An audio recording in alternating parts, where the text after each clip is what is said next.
जिस बीमारी की वजह से आप यहाँ आए हो, ये बीमारी एक बहुत बड़ा षड्यंत्र है और ये पूरे विश्व के खिलाफ षड्यंत्र चल रहा है।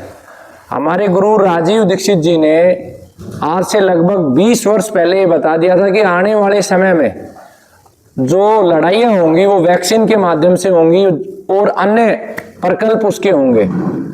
हमारे गुरु राजीव दीक्षित जी ने पूरे भारत को 4 बार घूम घूम के 20,000 से ज्यादा व्याख्यान है, आप लोगों को जागरूक किया कि कैंसर क्यों हो रहा है, बीमारियां क्यों हो रही है, और दुर्भाग्य से उनकी रहस्य में मृत्यु हो गई।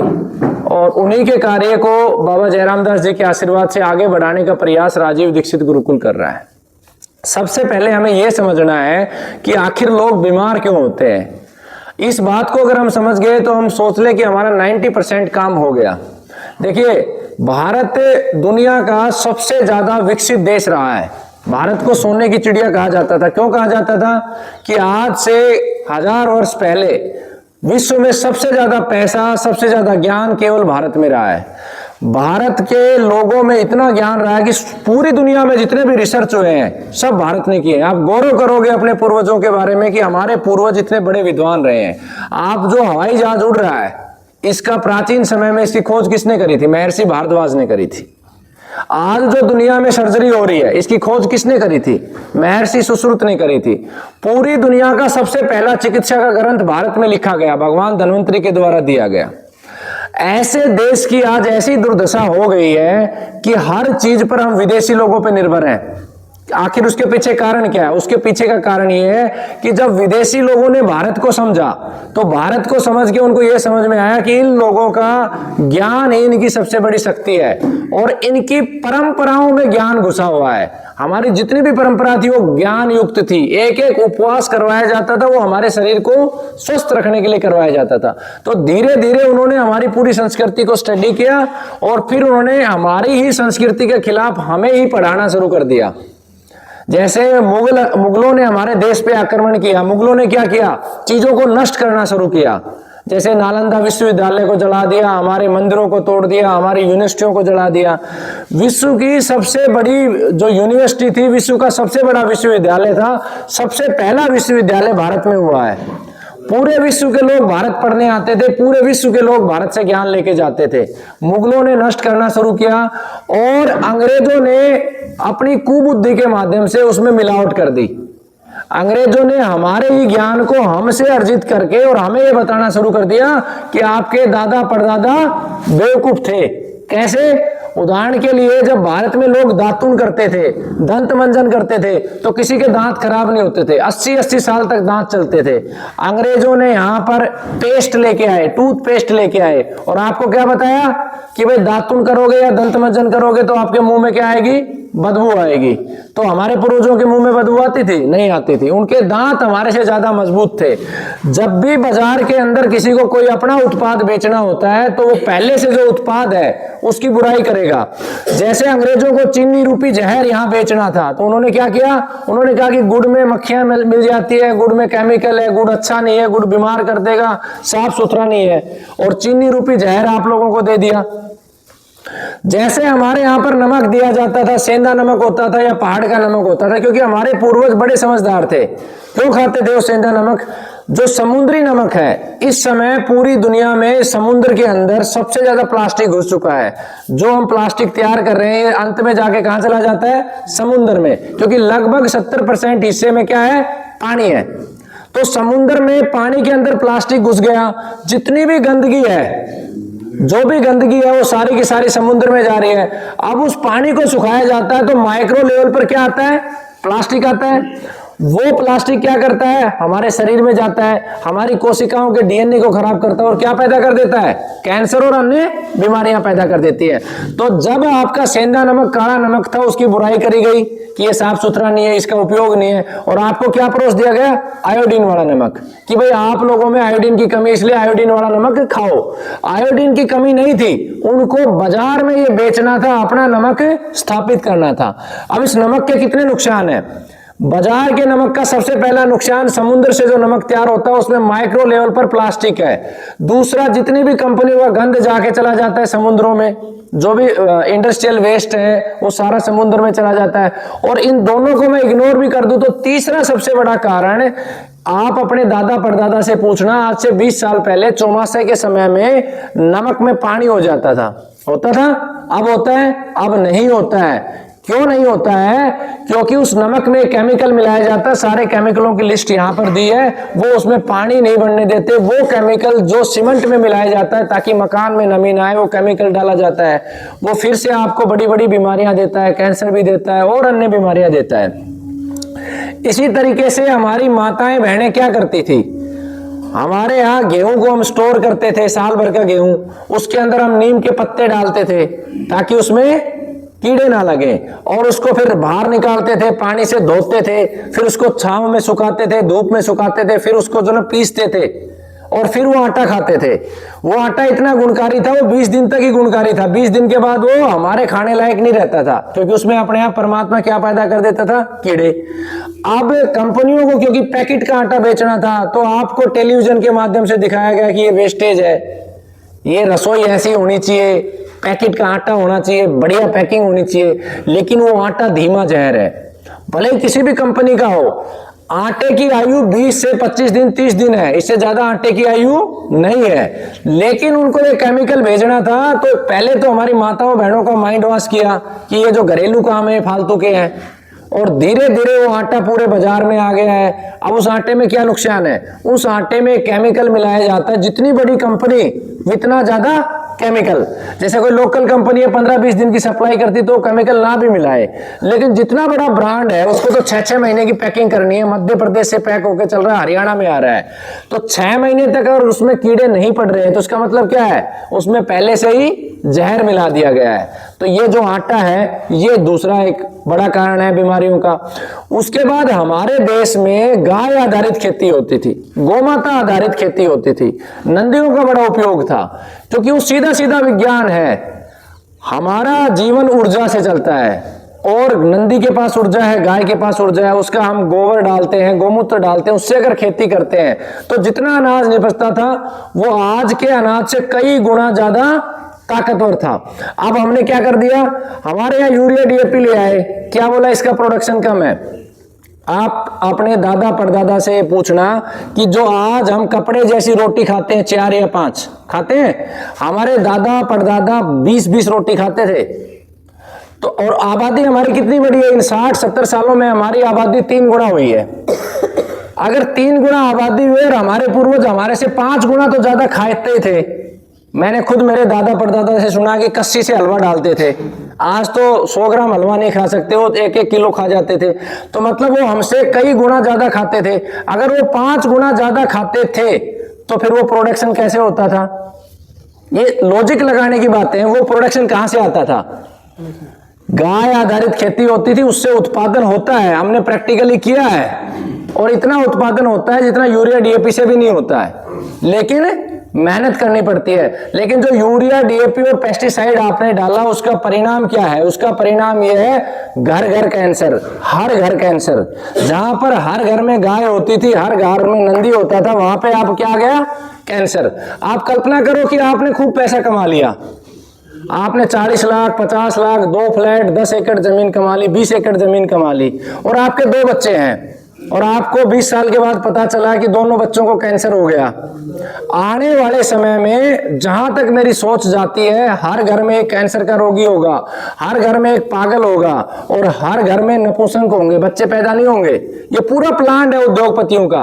अब देखना हर बड़े शहर में IVF सेंटर खुल गए हैं। क्यों खुल गए हैं, क्योंकि उनको पता है आने वाले समय में बच्चे पैदा ही नहीं होने।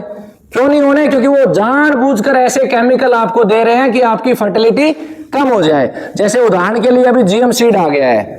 अब आप लोग तो उस चीजों पे रिसर्च नहीं करते। GM सीड क्या है, परमात्मा ने एक शक्ति दी है इस सृष्टि में प्रत्येक जीव को, प्रत्येक वनस्पति को, कि वो अपना कुल बढ़ा सकता है।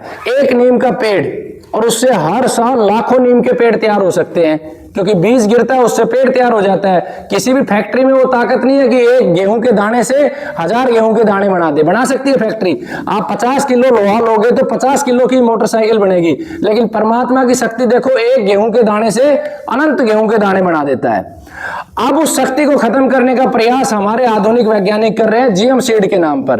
अब होगा क्या, जैसे जैसे जीएम सीड आपके बाजार में आएगा तो जो गेहूं आप उगाते हो उसको फिर बो लेते हो, बोने का काम खत्म हो जाएगा। जो जीएम सीड आप एक बार बोओगे और उससे जो पैदा होगा उसको दोबारा बोओगे तो जमेगा नहीं, उगेगा नहीं, यानी अनाज क्या होगा, इनफर्टाइल। अब उसी अनाज को आप अगर खाओगे तो आपके बच्चे कैसे होंगे?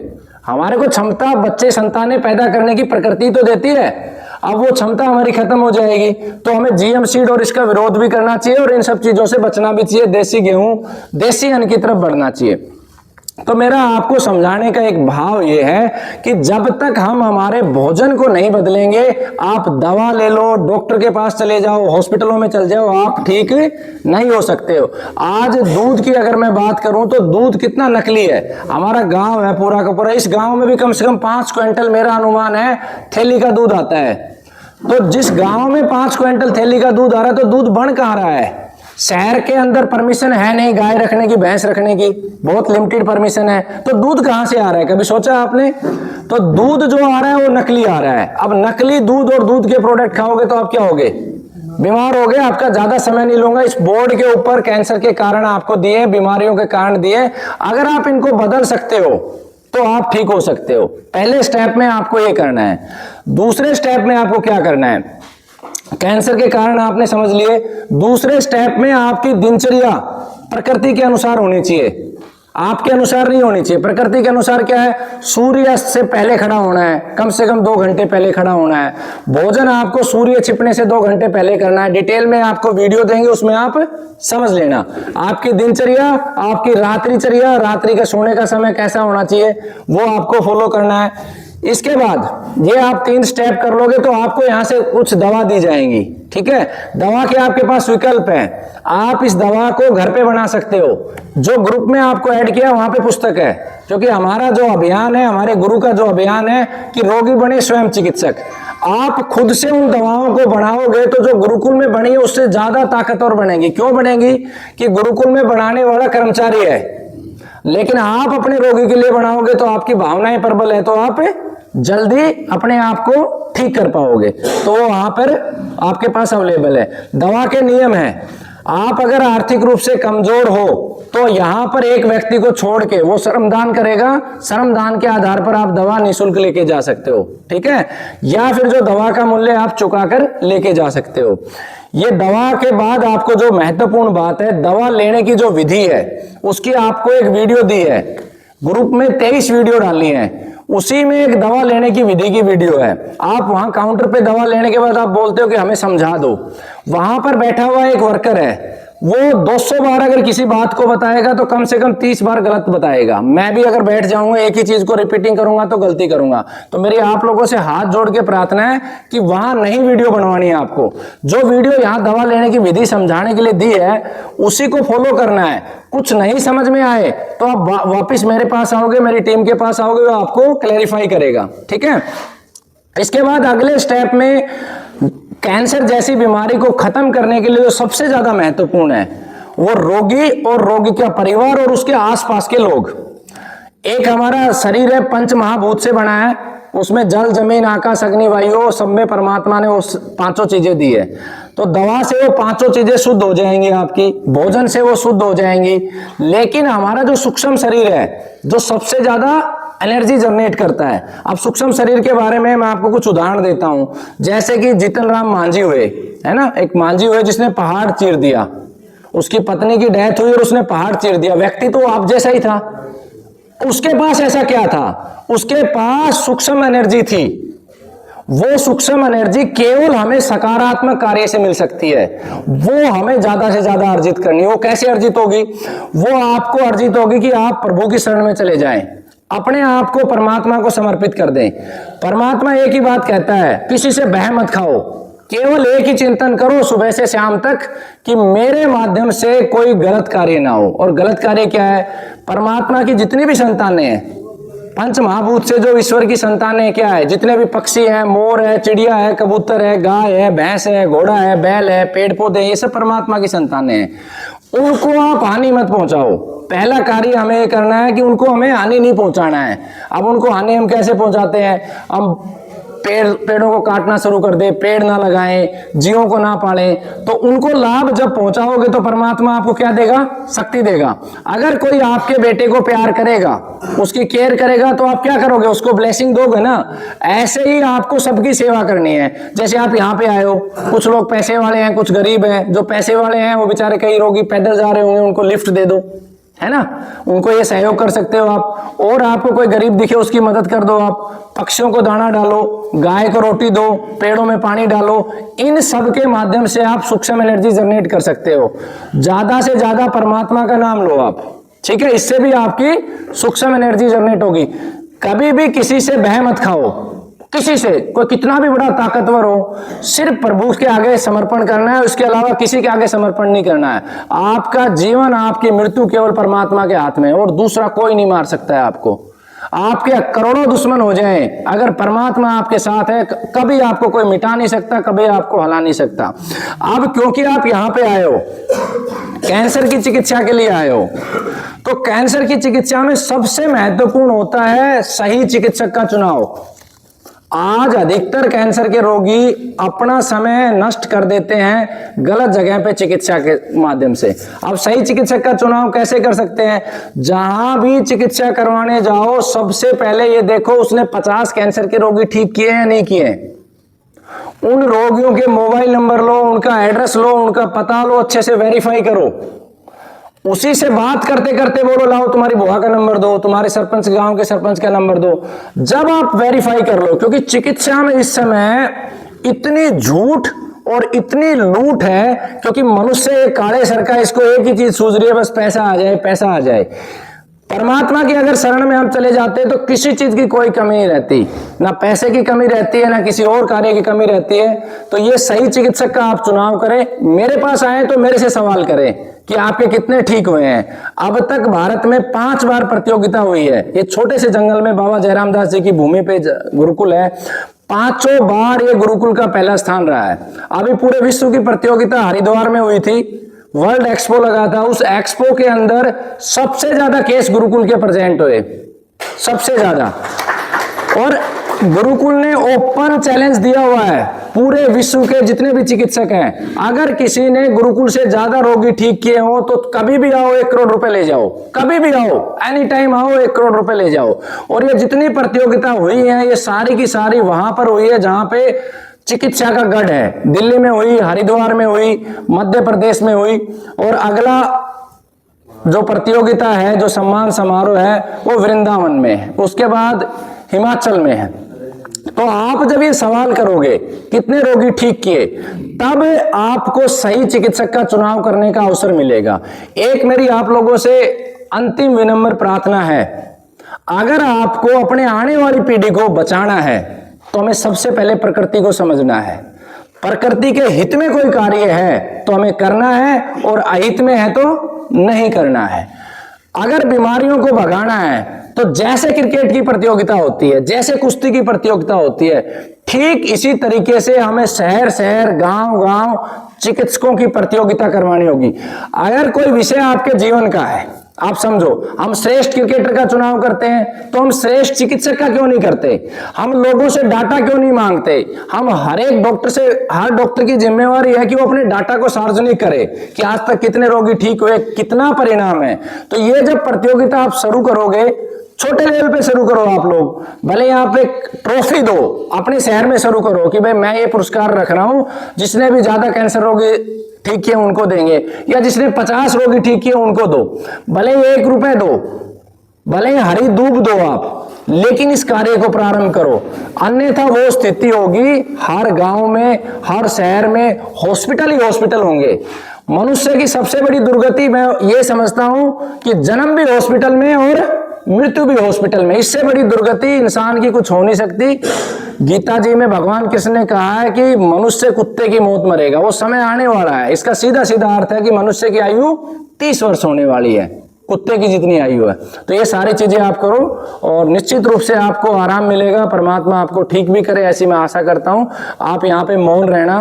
अब मेरे को 30 सेकंड